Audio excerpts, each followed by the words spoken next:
Hi, everyone. I am Nina Ali. I am the Executive Director of the Biohacking Village, and welcome to DEF CON 29.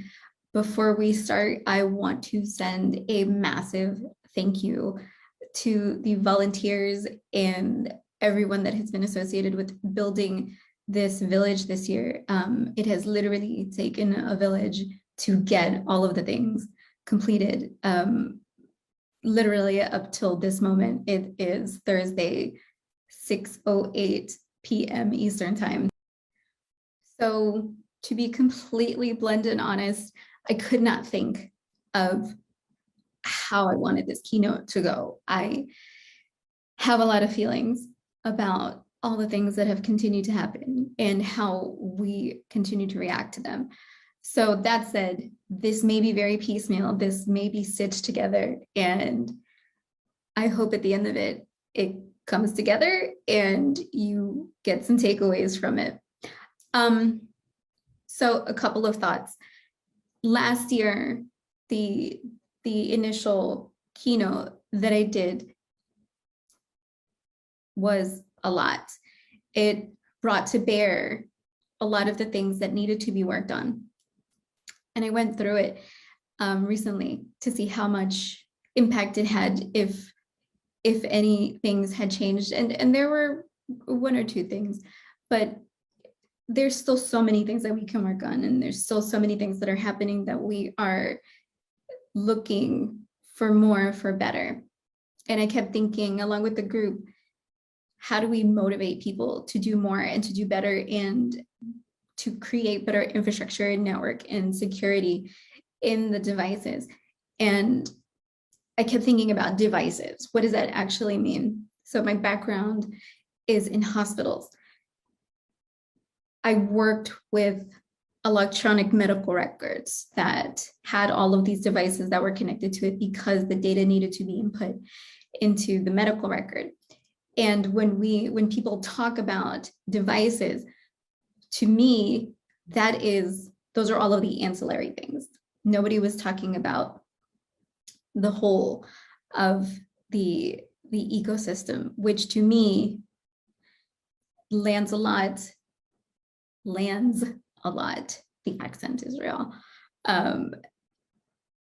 It lands on phrasing on the hospitals, because they are the owners of the end products.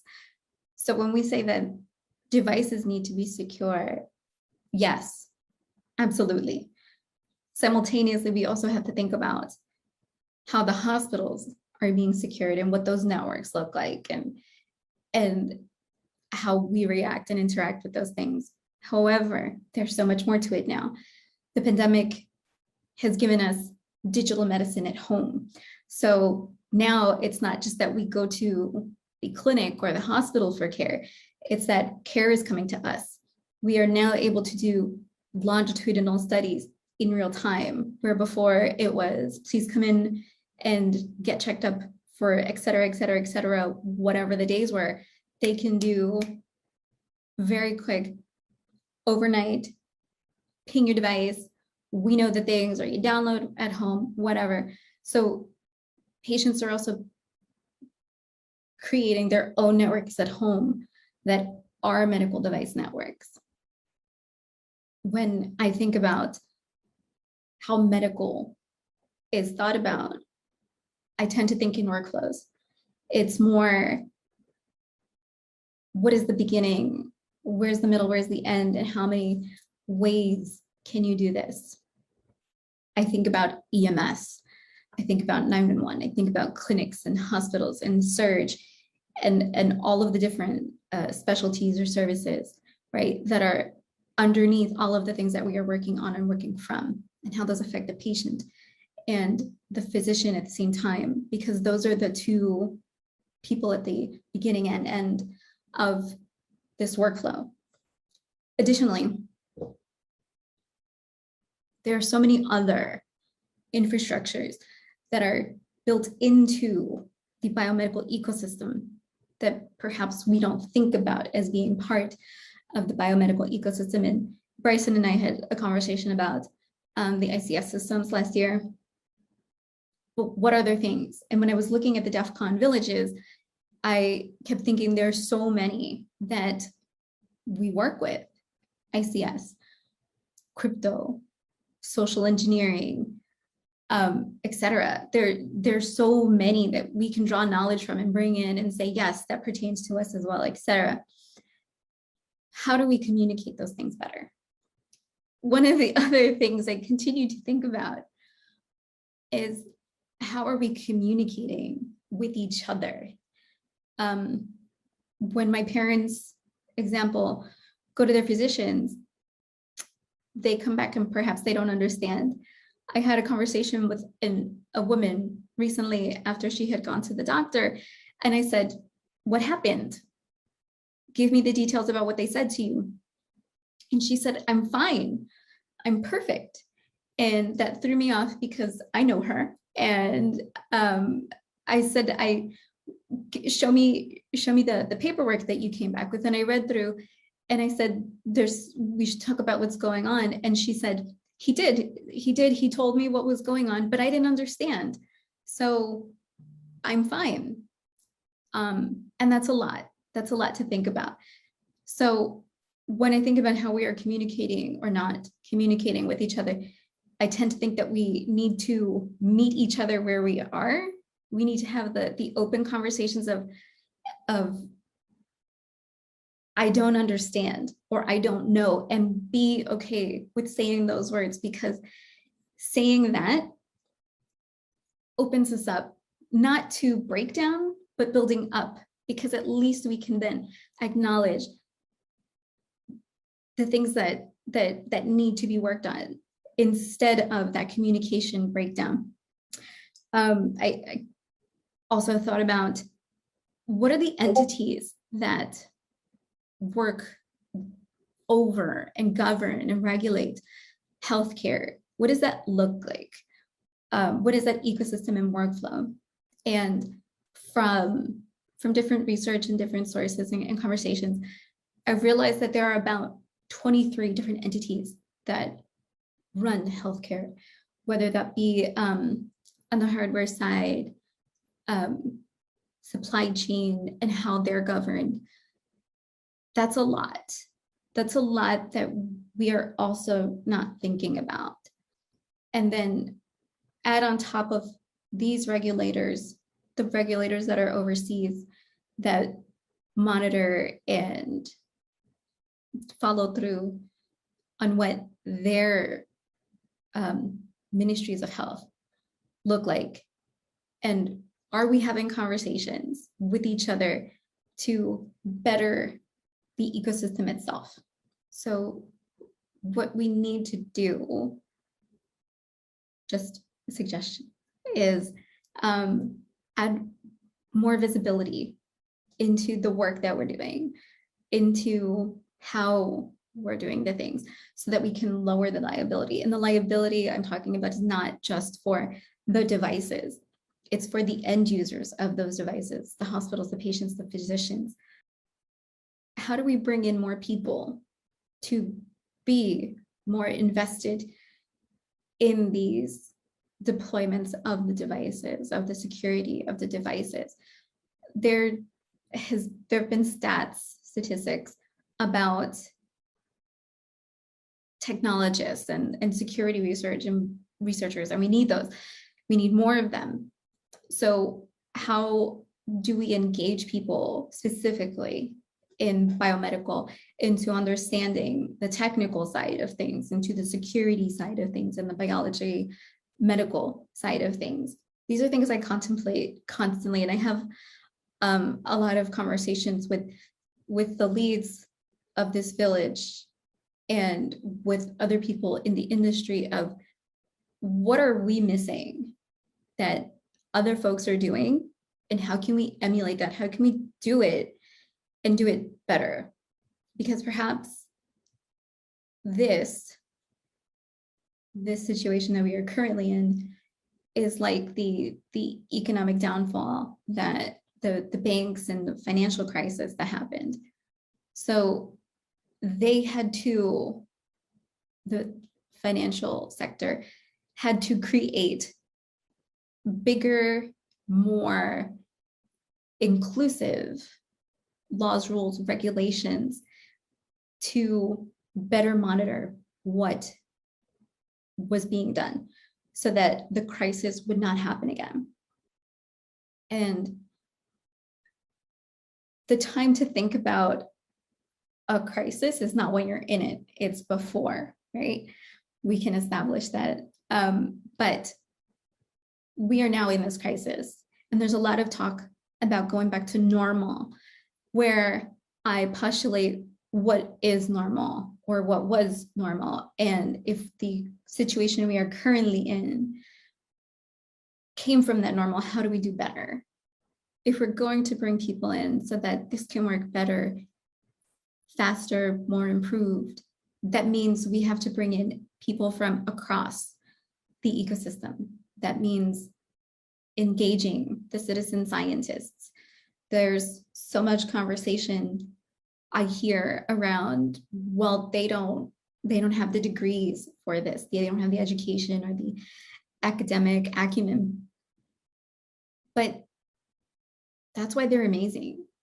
That's an added value, because they're going to overthink everything that's brought to them, because they have had to do the things on their own and figure this out on their own to be really good at what they do. And add that to the security folks that are amazing at what they do, and the mechanical engineers, the chemical engineers, the physicians. That team that is created from there, the dynamics are so complex and so very different, but the end results of all of that, I think, are going to be amazing, just out of control amazing, because so many things would have been thought about before the device went into any kind of production or any kind of clearance. All the questions would have been asked. Will it be absolutely safe? We do not know, because it is still a device with moving parts and different things that can happen in the future, understandably so. We should also have conversations with the patients. We should ask them, what is ease of use for you? What does that look like? As an example, thinking about someone's lifestyle for a device will help improve their progress. I have a friend that is a diabetic. She self-identifies as a woman, and one of her major problems is her insulin pump is not clothes friendly. It's pants friendly. Trousers, for some folks, pants are trousers. So let's be clear, trousers. They are not trouser friendly. So most of the time she wears dresses or skirts. And on those days, she has told me she has to wear granny panties to ensure that her insulin pump stays on her and she can go out and look lovely and go about her day. That can lead to a compliance issue for patient safety, for their medical safety, if the item that people are using, they don't know how to use. While we are here, let's talk about education and patient usage.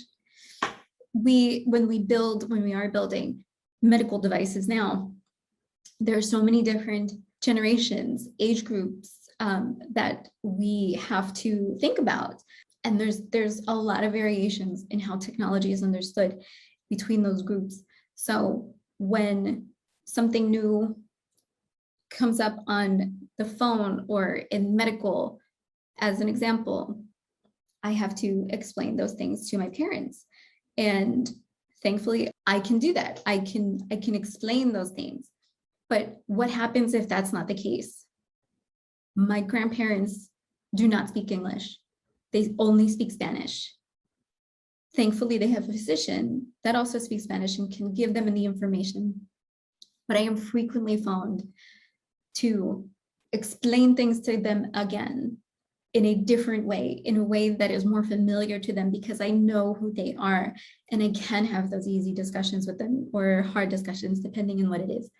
So wording matters, phrasing matters. Example, my moment ago, pants in America equals trousers in other parts of the world. So just making sure that the communication is very open and barrier-free to the extent that it can be. So during the TTX, the tabletop exercise today, there was a lot of conversation about if something happened, where would you find more information? Who would you talk to? The point that I continue to bring up, and I've brought it up in various other conferences, is bring in your hacker friends. We have access to so many things. We can we can phone a friend. We can help you figure it out. And the fear that is still surrounding the hacker / security researcher community, it gets to me a little bit, because there are so many of us that choose to help over hurt, and that's not necessarily what's seen. And there's so much more importance in building those relationships and getting people to listen to us, the hacker community, as well as listen to the medical device manufacturers, pharmaceutical manufacturers, but getting to understand that we are here because we want to be here. We are here because we want to help, because there's so many other things going on out there in the world right now that we just want to go back to a place of better. We are moving to a place of better. I want to go back a little bit, because I feel like I jumped in because I do that. And if you've ever had a real conversation with me, it's rapid fire. There are so many things to this village this year. Phenomenal amount of things. We have worked so hard to bring all of these elements of what the biomedical community ecosystem is to DEF CON this year. I think more so than the last couple of years. So we have the speaker lab, people coming in, talking about the emerging technologies that they've worked on over this past year, over the security issues that they've seen, that they've had to deal with, the small wins, the big wins, all of the things in between that. We also have the Catalyst Lab, where it's more of a hands-on, it's more physically doing something or learning how to do something. The Device Lab this year, we have 30 devices. 30 devices will be coming in this year because the medical device manufacturers understand the need to have our community help them, and vulnerable disclosures and things of that nature. We also have the Capture the Flag. It's leveling up your skill set, your knowledge base, and moving it forward. We also have tabletop exercises. They are masterfully done. They are compelling. The storyline it makes you feel your feels. There's a lot of things going on. And I am super proud of it. I am a lot proud of what everybody that has worked on this village has done this year. And when I say everyone, it's about 10-ish people, and ancillary that are also involved. I want to say by now, we've got about 100 people on staff doing something with the Biohacking Village to ensure that the community gets what it needs to make this better, to train you, to give you knowledge, to extend ourselves for questions and comments and things, so that by the end of DEF CON, you want to know more, you want to get invested, you are involved.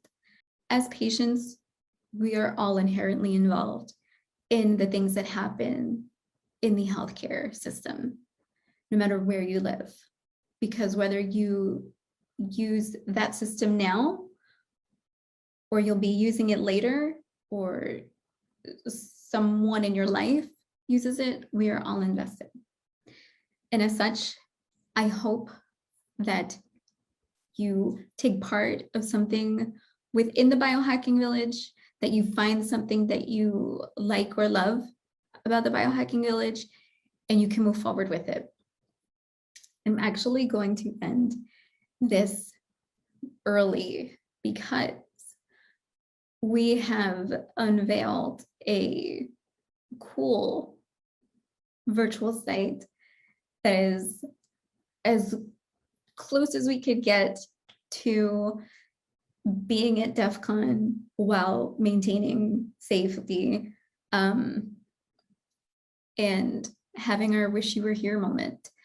So wish you were here is our Loft site, and if you go to our site, villagebee.io, there's an enter site button, click on it and go through it. It's all the things in one place. It's our CTF device lab, speakers, catalyst, everything. And like Smokey the Bear, only you can prevent forest fires. In this case, only you can prevent medical poems. So I hope you find something enjoyable, worthwhile towards investing into at the Biohacking Village, and let us know, talk to us. The group behind the Biohacking Village comes from almost every part of the biomedical community, and there's a ton of knowledge within our auspices. And if we don't know the answer, we will find the answer for you and connect you and get you started to do the things, because we are truly invested in making this better. And I hope you are too. Thanks.